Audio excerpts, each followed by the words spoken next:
Hello बच्चों, welcome back.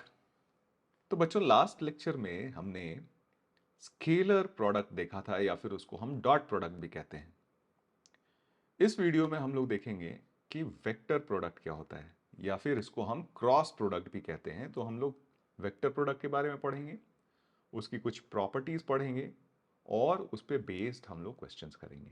ठीक है, तो आइए शुरू करते हैं हम लोग वेक्टर प्रोडक्ट से।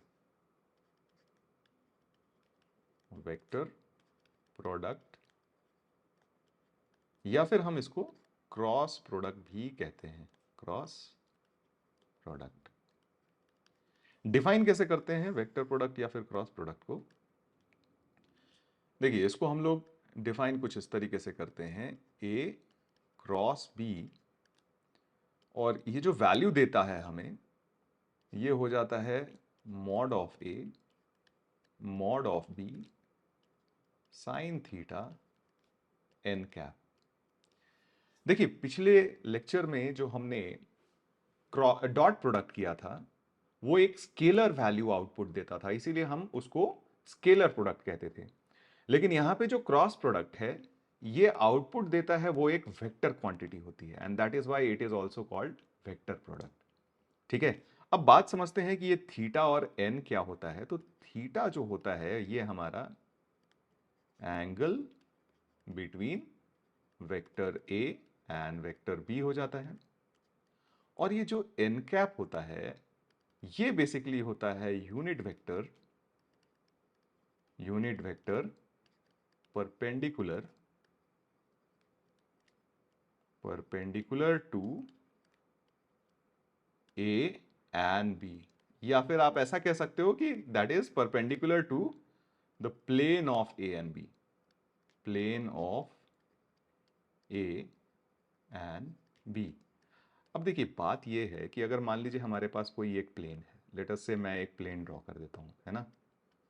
लेट अस से ये हमारा एक प्लेन है, तो इस पे परपेंडिकुलर वेक्टर अगर हम निकालें, या इसके परपेंडिकुलर अगर हम यूनिट वेक्टर निकालें, तो दो यूनिट वेक्टर पॉसिबल हैं। एक तो ये वाला यूनिट वेक्टर पॉसिबल है, लेट अस से हम इसको n1 बोलते हैं, और दूसरा यूनिट वेक्टर ये पॉसिबल है। यानी किसी भी प्लेन के परपेंडिकुलर हमारे पास दो यूनिट वेक्टर एग्जिस्ट करते हैं।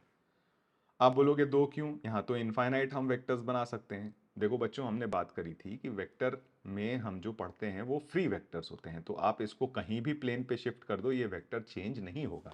And that is why we are saying that plane पे हमारे पास दो यूनिट वेक्टर्स होते हैं, एक इस डायरेक्शन में और दूसरा इस डायरेक्शन में। ठीक है, तो अगर मैंने यहां पे बोल दिया कि N cap is a unit vector perpendicular to A and B, यानी perpendicular to the plane of A and B, तो ये इन दोनों में से कौन सा होगा, ये पहचानना होगा हमें। तो देखो बच्चों, ये जो डायरेक्शन होता है, ये डायरेक्शन डिसाइड होता है हमारा राइट हैंड थंब रूल। ठीक है, so it will be a unit vector perpendicular to a and b, that is plane of a and b, following right hand thumb rule।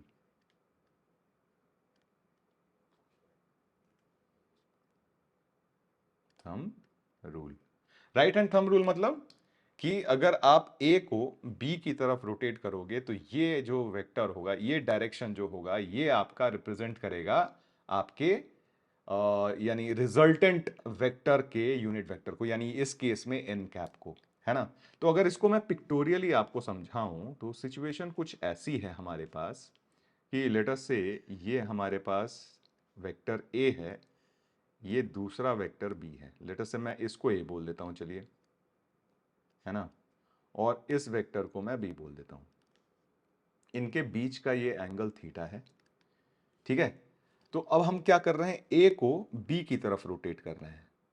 तो ए को बी की तरफ rotate कर रहे हैं, तो थंब किधर जा रहा है? ऊपर। यानी ये जो वेक्टर प्रोडक्ट का जो रिजल्टेंट होगा, इसका डायरेक्शन किधर होगा? दोनों के परपेंडिकुलर इस डायरेक्शन में। So this will be our N cap, जो एन कैप हम यहां पे बात कर रहे हैं। ठीक है, तो डायरेक्शन बहुत इंपॉर्टेंट है। सिर्फ यूनिट वेक्टर लिख देना इंपॉर्टेंट नहीं है कि unit vector to the plane of A and B. We have to identify that out of the two unit vectors perpendicular to the plane, ये कौन सा यूनिट वेक्टर रिप्रेजेंट करता है। तो ठीक है, इस तरीके से हम इसको डिफाइन करते हैं वेक्टर प्रोडक्ट की तरह। तो देखिए ये क्या हो गया हमारे पास, ए क्रॉस बी, रिजल्टेंट क्या हो गया, ये एक वेक्टर हो गया। किस डायरेक्शन में, direction perpendicular to the plane of A and B and following right hand thumb rule. ठीक है, तो अब यहां से अगर हम सिर्फ magnitude of A cross B की बात करें तो so what will be the magnitude of A cross B. ठीक है, तो magnitude of A cross B जो आपका हो जाएगा magnitude of A into magnitude of B sine theta, क्योंकि एन कैप का तो मैग्नीट्यूड 1 हो गया ना। ठीक है, तो यहां से ये हमारा हो जाता है वेक्टर प्रोडक्ट का या क्रॉस प्रोडक्ट का मैग्नीट्यूड। ठीक है, अच्छा एक और बात है यहां से, देखिए यहां थीटा साइन थीटा का टर्म आ रहा है ना। तो अगर कभी मान लीजिए हमें वेक्टर ए और बी के बीच में एंगल निकालना हो, तो क्या हम ये इक्वेशन निकाल के एंगल निकाल सकते हैं। तो देखिए निकाल तो सकते हैं आप, लेकिन आप एग्जैक्टली आइडेंटिफाई नहीं कर पाइएगा। सपोज ये यहां से साइन थीटा की वैल्यू हाफ आ गई। ठीक है, तो ये sine theta is equal to half, और हम जानते हैं कि एंगल बिटवीन वेक्टर्स जो होता है थीटा होता है वो 0 से पाई के बीच में होता है। तो अगर मान लीजिए साइन थीटा की वैल्यू हाफ आ गई, तो ये हाफ पाई बाई 6 के लिए है या फिर 5 पाई बाई 6 के लिए है, ये आइडेंटिफाई करना बड़ा मुश्किल हो जाएगा। And that is why vector product को हम लोग कभी भी, यानी mod of A cross B is equal to mod A mod B sine theta, इस इक्वेशन को हम यूजुअली अवॉइड करते हैं to find the angle between the vectors. ठीक है, एंगल बिटवीन द वेक्टर्स निकालने के लिए हम लोग हमेशा डॉट प्रोडक्ट यूज करते हैं।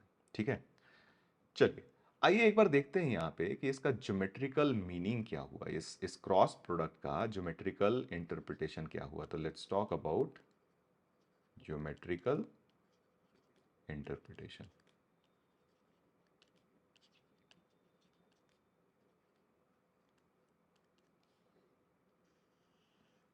देखिए ज्योमेट्रिकली ये जो रिप्रेजेंट करता है, तो जैसे मान लीजिए ये हमारा एक वेक्टर है और ये दूसरा वेक्टर है। ठीक है, suppose this is A vector and this is B vector. तो अगर हम ए क्रॉस बी निकालते हैं तो ये क्या रिप्रेजेंट करता है। तो देखिए ये जो पैरेललोग्राम अगर हम यहां से बना दें, ए और बी को लेकर पैरेललोग्राम बनाएं, तो ये हमारा पैरेललोग्राम होगा। ठीक है, ये ए को इस तरफ घुमाएंगे तो हमारा क्रॉस प्रोडक्ट का डायरेक्शन किधर आएगा, वो प्लेन के परपेंडिकुलर इस डायरेक्शन में आएगा। तो ये हमारा एन कैप हो जाएगा, है ना। तो ये जो ए क्रॉस बी है ना, ये रिप्रेजेंट करता है ए क्रॉस बी, यानी magnitude of A cross B represents area of parallelogram. Parallelogram whose adjacent sides are whose adjacent sides are mod A and mod B, और let us say adjacent sides vectors ही मान लेते हैं ना, A vector and B vector. ठीक है, आया कैसे देखिए ध्यान से। तो ये एंगल हमारे पास थीटा था। ठीक है, तो अगर ये परपेंडिकुलर हम निकालें, ये परपेंडिकुलर डिस्टेंस, तो ये आपके पास क्या हो जाएगा, मॉड बी साइन थीटा हो जाएगा। और आप इसको मल्टीप्लाई कर रहे हो मॉड ए के साथ, तो ये क्या हो गया, base into height. Base into height क्या हो जाता है हमारा, एरिया ऑफ पैरेललोग्राम, है ना। So this represents the area of parallelogram. अगर आप इसमें एन कैप से मल्टीप्लाई कर देते हो तो ये बेसिकली एरिया वेक्टर रिप्रेजेंट करता है। This represents area vector. ठीक है, so this mod of A cross B represents the area of parallelogram whose adjacent sides are A cross B. In fact जब एरिया की बात आई है तो एक और एरिया की बात कर लेते हैं कि जैसे मान लीजिए हमारे पास ट्रायंगल है। ठीक है, और यहां से ही हमारे पास एरिया ऑफ ट्रायंगल का जो एसओटी में, सोल्यूशन ऑफ ट्रायंगल में हम लोग एरिया ऑफ ट्रायंगल का एक फॉर्मूला डिराइव करते हैं, वो यहीं से आता है। इनफैक्ट एसओटी के बहुत सारे रिजल्ट्स हम वेक्टर से डिराइव कर सकते हैं। लास्ट में हम लोग देखेंगे कि एसओटी के कौन कौन से रिजल्ट्स हम लोग वेक्टर से बहुत आसानी से डिराइव कर सकते हैं। सो लेट अस से हमारे पास ये वेक्टर है ए, ये वेक्टर है बी, और ये एंगल है थीटा। तो एरिया ऑफ ट्रायंगल जो हम लोग लिखते हैं ना, एरिया ऑफ ट्रायंगल एबीसी, ये हमारे पास हो जाता है half magnitude of A cross B.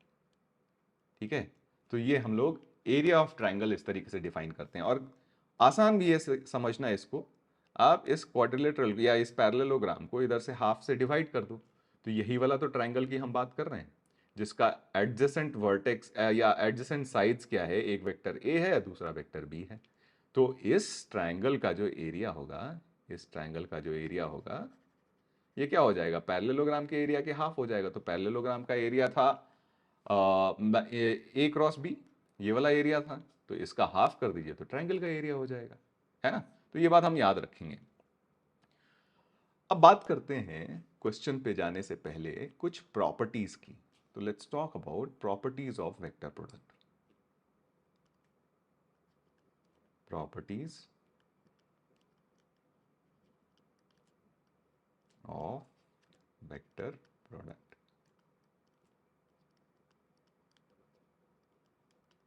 अब देखिए यहां पे मैंने आपसे बात करी कि डायरेक्शन यहां पे बहुत इंपॉर्टेंट है ना। ए को बी की तरफ घुमाइएगा तो जो डायरेक्शन आएगा, और बी को ए की तरफ जो घुमाइएगा तो जो डायरेक्शन आएगा, वो दोनों डायरेक्शन क्या होगा, डिफरेंट होगा।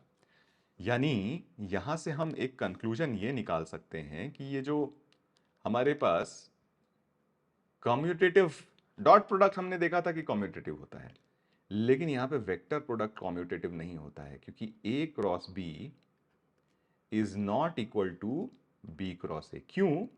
क्योंकि ऑल्दो देखो मैग्नीट्यूड तो दोनों का सेम होगा, क्योंकि इसका भी आप मैग्नीट्यूड निकालोगे, ठीक है, तो mod of A mod of B sine theta आएगा, इसका भी मैग्नीट्यूड निकालोगे तो mod of B into mod of A into sine theta, दोनों का मैग्नीट्यूड सेम होगा, लेकिन डायरेक्शन क्या हो जाएगा, ऑपोजिट हो जाएगा, है ना।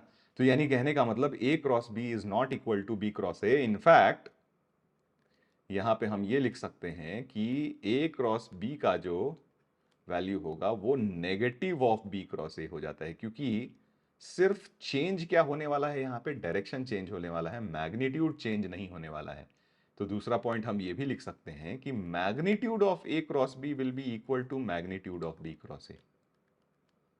ठीक है, तो मैग्नीट्यूड में कोई डिफरेंस नहीं आएगा, और ये दोनों ही वैल्यू आपकी क्या होंगी, mod of A mod of B and sine theta. तो मैग्नीट्यूड में कोई डिफरेंस नहीं आने वाला है, डिफरेंस आने वाला है इसकी वैल्यू में, तो डायरेक्शन में डिफरेंस आने वाला है, and that is why A cross B will be equal to minus B cross A. ठीक है, तो कॉम्पिटिटिव नहीं होता है, ये हम बात याद रखेंगे। सेकेंड प्रॉपर्टी है डिस्ट्रीब्यूटिव होता है ये।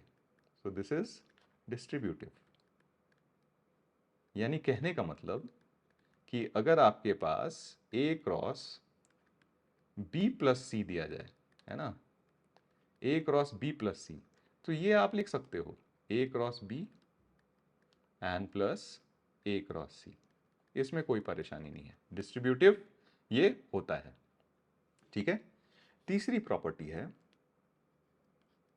देखिए ए क्रॉस ए जो होता है ना, ए क्रॉस ए, ये हो जाता है जीरो।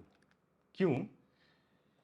क्योंकि ए और ए यानी खुद दो वेक्टर्स का आप दो सेम वेक्टर्स का आप क्रॉस प्रोडक्ट लोगे तो उनके बीच का एंगल क्या होगा, जीरो, और एंगल जीरो होगा तो साइन थीटा वाला टर्म क्या हो जाएगा, zero. So that is why A cross A की वैल्यू यहां पे क्या हो जाएगी, जीरो। और यहीं से हम कुछ ऑब्जर्वेशन ये भी लिख सकते हैं कि आपके पास जो यूनिट वेक्टर्स होते हैं अक्रॉस एक्सिस यानी अलोंग एक्सिस, तो आई क्रॉस आई क्या हो जाएगा आपके पास, जीरो। ठीक है, एंड सिमिलरली जे क्रॉस जे भी जीरो होगा, एंड के क्रॉस के भी जीरो होगा। ठीक है, चौथी बात यह है कि अगर मान लीजिए आई का जे के साथ क्रॉस प्रोडक्ट किया तो वैल्यू क्या होगी। ठीक है, तो यहीं से हम एक बार देख लेते हैं, आपको समझा देता हूं और फिर मैं तरीका बता देता हूं। तो देखिए, ये मान लीजिए हमारा आई वेक्टर है, ये हमारा जे वेक्टर है, तो आई क्रॉस जे अगर करते हैं तो ये आपके पास क्या मिल जाएगा, ये के वेक्टर। ठीक है, आई क्रॉस जे इज के, आई क्रॉस जे क्या बन जाएगा, के। ठीक है। तो आपके पास इसको याद रखने का एक तरीका है कि हम साइक्लिक वे में इसको चेंज करते हैं। तो ये आई, ठीक है, फिर जे एंड देन के, और ये इस तरीके से साइकिल बन जाता है। ठीक है, एक बार फिर से बना देते हैं ताकि आपको समझने में आसानी हो। इनफैक्ट मैं सर्कल ही पहले बना देता हूं। ठीक है, यहाँ पे हमारा है आई, यहाँ पे हमारा है जे, और यहाँ पे हमारा है लेट अस से के। डायरेक्शन हम क्या कर रहे हैं, ये डायरेक्शन दे रहे हैं, तो ये हमारा क्लॉकवाइज डायरेक्शन है।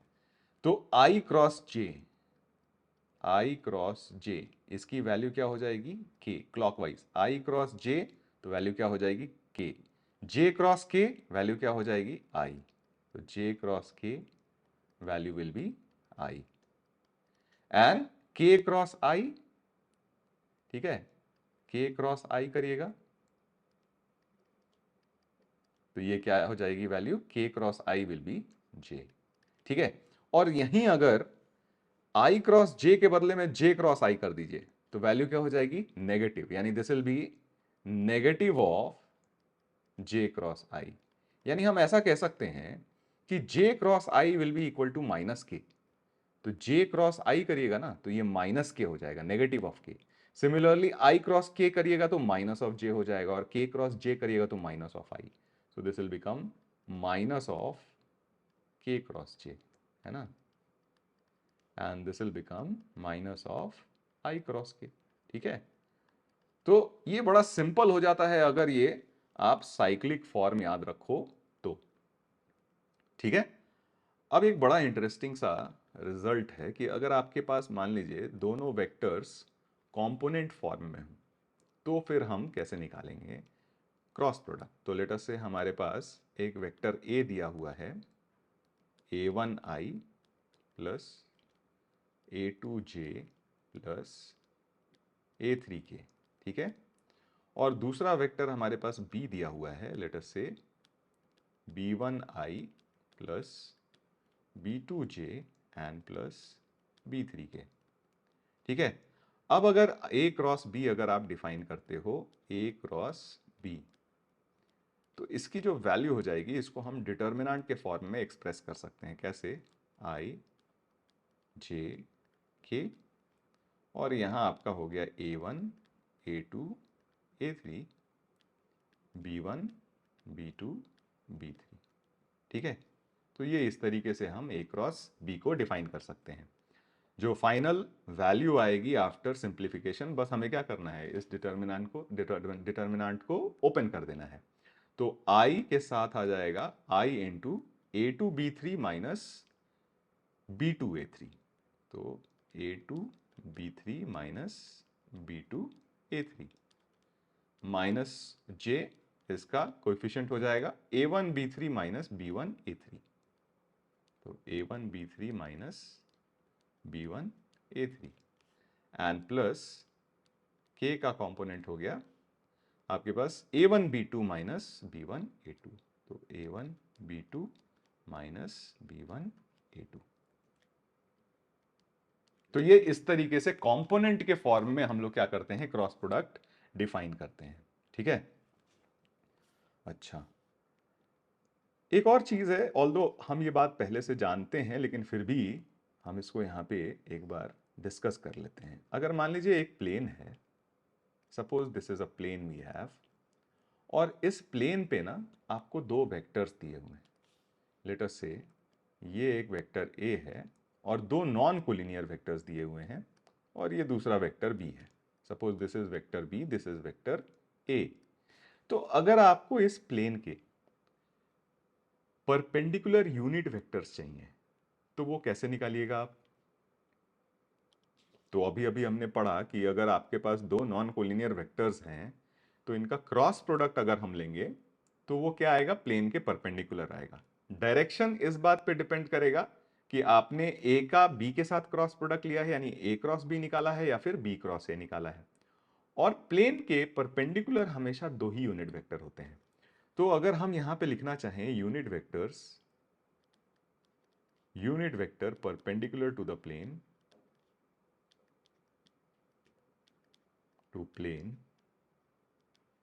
having two non-collinear vectors. non-collinear होना बहुत जरूरी है. having two non-collinear vectors A and B, vectors A and B is given by plus minus A cross B upon magnitude से डिवाइड कर देते हैं बस, magnitude of A cross B. तो ये हमारा आंसर हो जाएगा. ठीक है. अच्छा, एरिया हमने अभी अभी देखा था, तो चलिए एरिया पे थोड़ा सा और बात कर लेते हैं. तो अगर मान लीजिए हमारे पास ये ट्रायंगल है, ठीक है, ट्रायंगल के साइड्स अगर वेक्टर फॉर्म में दिए हुए हैं तब तो हमने देख लिया. अगर मान लीजिए इसके वर्टिसेस पोजीशन वेक्टर के फॉर्म में दिए हुए हैं तो क्या करेंगे. तो लेट अस से ये हमारे पास इसका पोजीशन वेक्टर A, इस पॉइंट का पोजीशन वेक्टर B और इस पॉइंट का पोजीशन वेक्टर C दिया हुआ है. ठीक है. तो अगर यहां से हमें एरिया ऑफ ट्रायंगल निकालना हो, एरिया ऑफ ट्रायंगल, तो इसके हिसाब से हमारा हो जाएगा हाफ AB वेक्टर,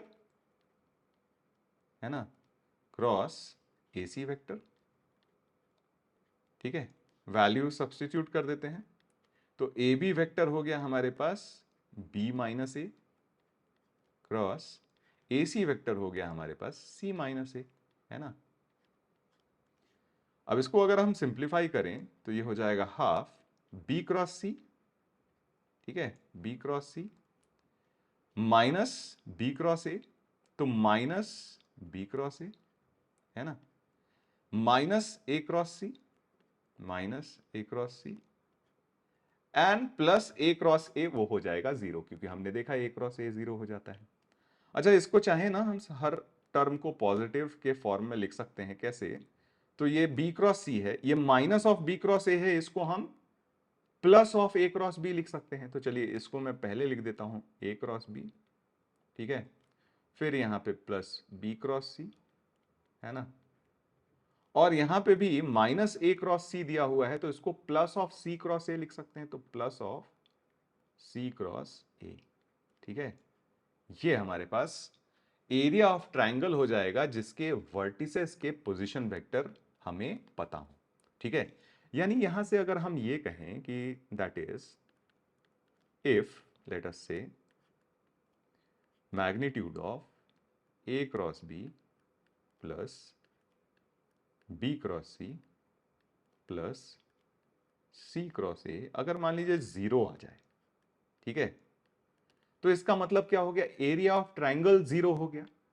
अब एरिया ऑफ ट्रायंगल जीरो हो जाएगा तो इन तीनों पॉइंट्स के बारे में क्या कह सकते हैं. इन तीनों पॉइंट्स के बारे में ये कह सकते हैं कि ये तीनों पॉइंट्स हमारे पास क्या हो जाएंगे, कोलिनियर हो जाएंगे. अगर तीनों डिफरेंट पॉइंट्स को रिप्रेजेंट करते हैं, या तो क्या हुआ होगा, कोई भी दो पॉइंट कोइंसाइड हो जाएगा, है ना, तो हमारे पास एरिया क्या आ जाएगा, जीरो, या फिर तीनों पॉइंट्स क्या हो जाएंगे, कोलिनियर. ठीक है. तो यानी हमारे पास यहां से रिजल्ट जो आ जाएगा, this implies A B C are collinear,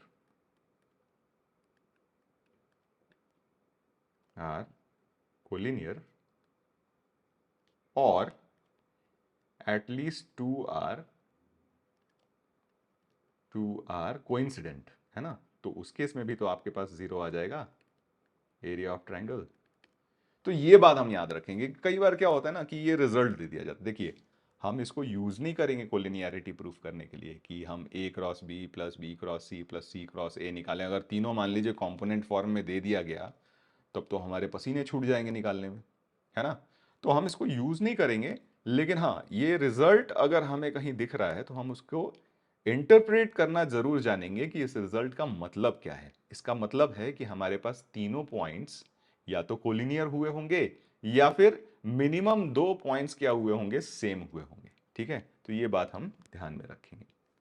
अब यहां से ना एक बहुत इंटरेस्टिंग आइडेंटिटी आती है जिसको हम लोग कहते हैं लैग्रेंजेस आइडेंटिटी.